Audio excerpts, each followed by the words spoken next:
For about 2 years, I texted with an inmate. Yes, I was a member of the Oriental Lazy Boys. If you didn't know, Indra lives adjacent to the alley where the crime happened.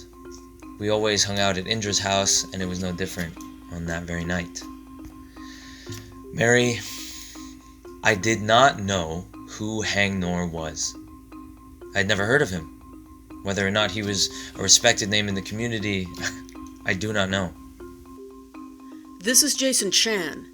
We message through an app that's approved by the California Department of Corrections, the CDC. It provides inmates with limited internet access.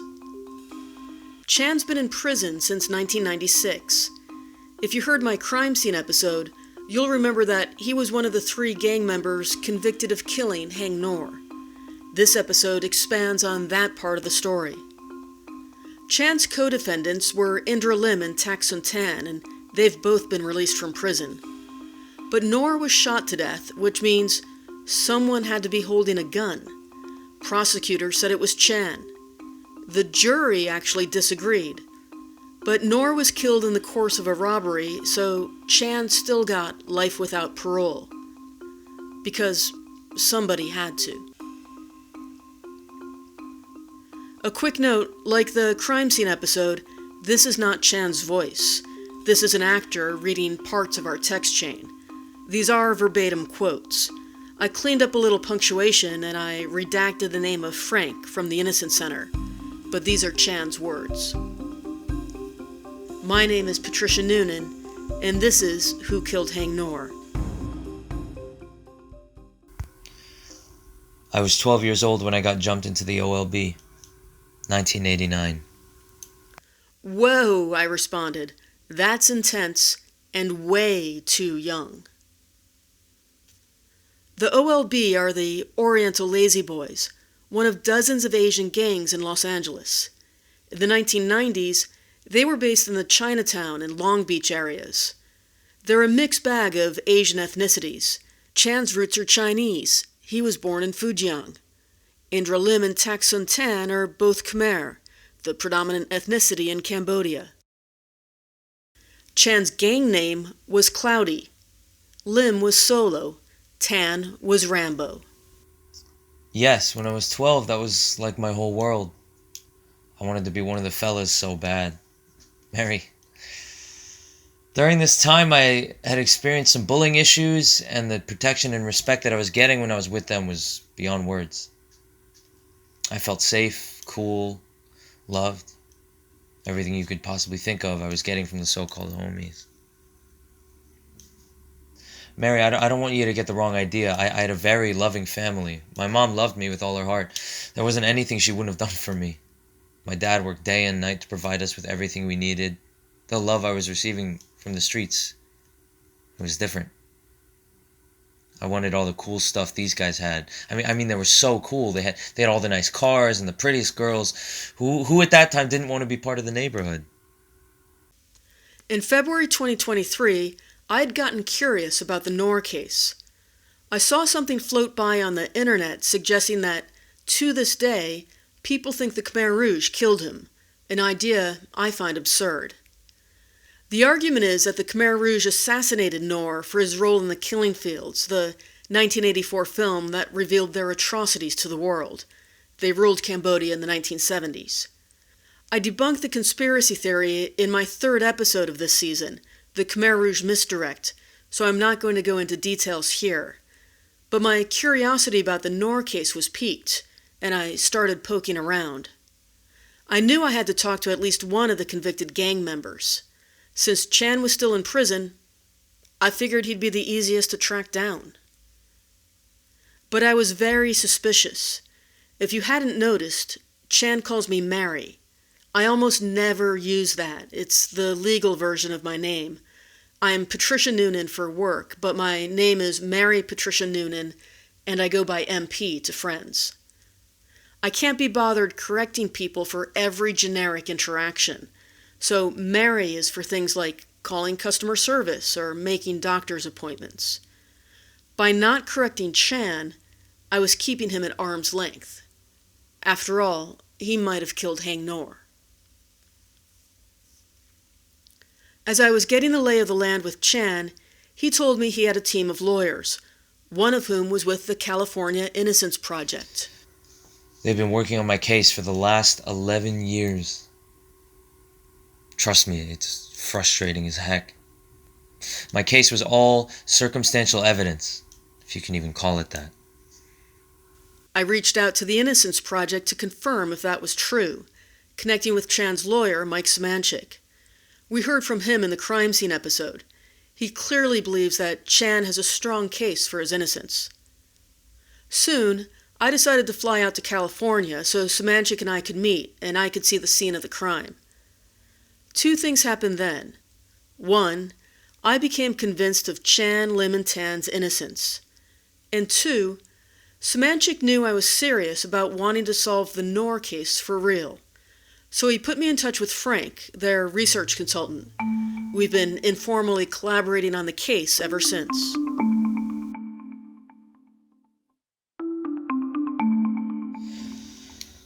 There was a 9-year-old boy who said he heard shots from his window that overlooks the alley and into the carport, and that he witnessed men getting into a car, slamming the door, and speeding up the alley. He never mentioned seeing us run down the alley after the shots were heard, as a DA theory suggested. This should have been reasonable doubt in itself. We are innocent, but the fact that we were drug users and gang members in the vicinity of the crime was a dream scenario for the detectives. The crime scene is something I went through pretty thoroughly in episode 2. There is also a multimedia explainer on the Who Killed Haing Ngor webpage, so I'm not going to go into details here. One tiny detail I do need to flag: shortly after Szymanczyk and I connected, he left the Innocence Project and set up his own nonprofit called the Innocence Center.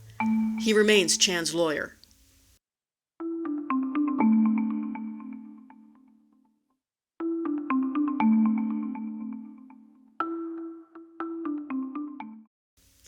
Texting with Chan varied in intensity.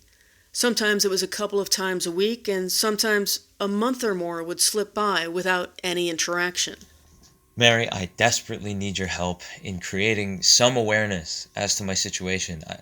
I think that's the push I need to bring the truth out. Don't you think the family of Dr. Haing Ngor would want the people who were really responsible for his death to be behind bars? The real perpetrators are out there in the real world, living their lives without a care. How can that be fair? Mary, I think you came into this podcast piece with the least amount of expectations, but a real story has fallen into your lap. Picture the headlines. Renowned journalist Mary Nunan teams up with California Innocence Project and uncovers the truth of the 1996 murder of Oscar winner Dr. Haing Ngor and exonerates the young teenagers wrongly convicted. Trust me, I've thought about that. But I constantly reminded Chan that I couldn't guarantee my podcast would change his situation. It's been a long time, and some evidence may no longer exist.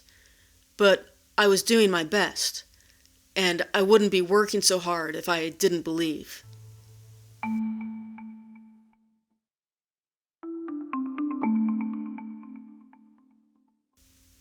Chan and I were texting as I was producing Season 1 of this podcast, which is largely historical, but there were moments when I was worried. In the 3rd episode of the first season, I interviewed 2 former members of the Tiny Rascals gang. One was born in Cambodia, the other in a refugee camp in Thailand. Eventually, both resettled with their families in the U.S. when they were very small children. Both went to prison for gang-related crimes. Both became model inmates, finishing their education, becoming mentors, and really turning their lives around. Upon their release, both got deported. Their parents had never gotten them U.S. citizenship. I brought it up with Chan more than once. "Did you become an American citizen?" I asked in April 2023. "If not, that's something to ask your lawyer about. Non-citizens in jail, when paroled, sometimes get deported back to their country of origin, even if they left as a child or baby. I'm not sure what the policy is between the U.S. and China, so ask your lawyer." Then I looked it up. Immigration and Customs Enforcement is a division within the Department of Homeland Security. It's better known as ICE. They weren't sending any deportation flights to China, so I relaxed. I am not a U.S. citizen, but it's okay. Anywhere is better than being in this concrete coffin. Mary, I am so happy I met you. Well, I know it's like 10:30 in New York. You're probably already having sweet dreams. So, anyways, good night, Mary. I'll talk to you tomorrow. One day I broke some bad news to Chan. He didn't know that he was the only one of his friends still in jail. I knew Indra had been released, but I did not know that Tak had also been released. That's a blow to me. So I am the last one still serving time for this crime we had absolutely nothing to do with. I was charged with the personal use of the firearm, which the jury found not to be true. Yet I'm still in here. I don't get it. Why did I get life without the possibility of parole? Why did I get charged with special circumstances? Are you sure Tak has also been released? Last I heard of him, he was still messing up. Here's what happened for Tan. A judge had vacated Tan's conviction in the Ngor case in 2004. He was resentenced to time served on a separate charge for his part in an armed robbery. He was released from prison in 2021. I have to admit that sometimes I find legal logic to be not very logical at all. It was one trial in 1998, but each defendant had his own jury. Chan's jury found that the allegation he was holding the gun to be not true, but they found that the, quote, robbery-murder special circumstance was true, meaning it was true that Ngor was killed in the course of a robbery. That's what resulted in life without parole for Chan.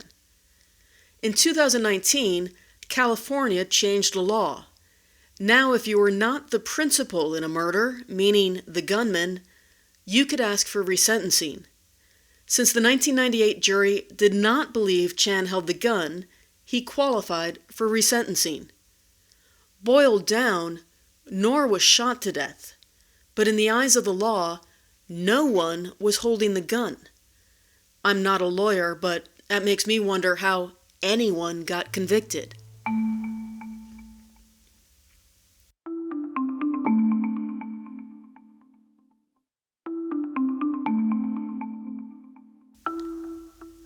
Once Chan found out that Tan was released, I became an informal legal assistant. After all, I've got unlimited access to the internet.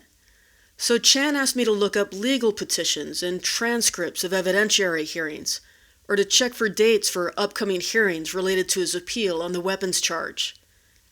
I did a lot of cutting and pasting for him inside the app, and I don't have a problem with that. Since we went to the crime scene, I believe Chan is innocent of Ngor's murder. He has the right to information pertaining to his case, and it's all a matter of public record. Plus, the information would find its way to him through his lawyers in any case. But I'm faster. The Innocence Center does not use the CDC texting app because it's monitored. I don't know all the details, but I think it can be pretty hit and miss for Chan to connect with Semanchik, his innocence lawyer, and his other attorneys using the prison phone.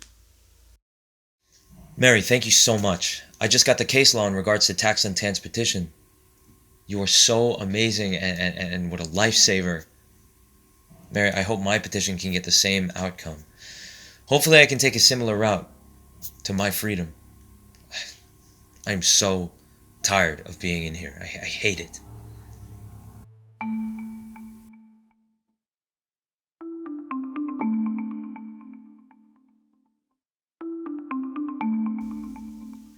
As the conversation went on, I decided I wanted to record an interview with Chan.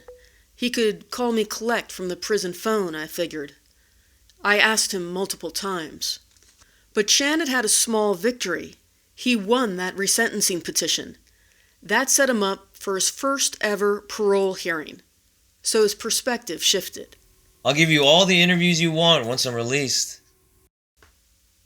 It was May 2024, and the big day was approaching. After 28 years in prison for a crime that the Innocence Center and I are confident he did not commit, Chan was allowed his first ever parole board meeting. He was cautiously optimistic. Mary, I feel good about where I am right now. I'm very nervous, but as you know, the results of Tan's evidentiary hearing, his murder conviction was vacated. My current attorney said that the court cannot randomly select one of us to be the actual perpetrator and deny that person relief and grant relief to the others. Then, literally just minutes into the hearing, the judges suspended it. They said they needed more time to read Chan's resentencing petition. The hearing would have to be rescheduled. It was brutal. It could be another 6 months. That's difficult to think about. This is why I want Michael to file something with the court soon. Please, Mary, get what you need with Frank and open this case up. I'm on the case, I responded. Maybe that's par for the course in our overloaded legal system, but it struck me as cruel and unusual punishment.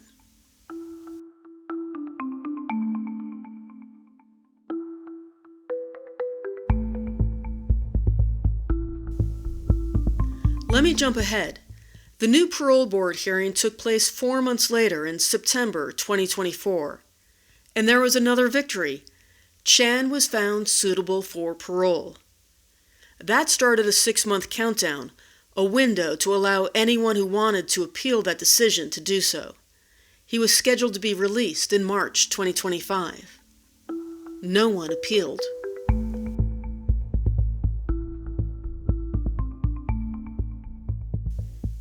In January 2025, I was doing nothing one Saturday night. I happened to open the CDC app. I had a message.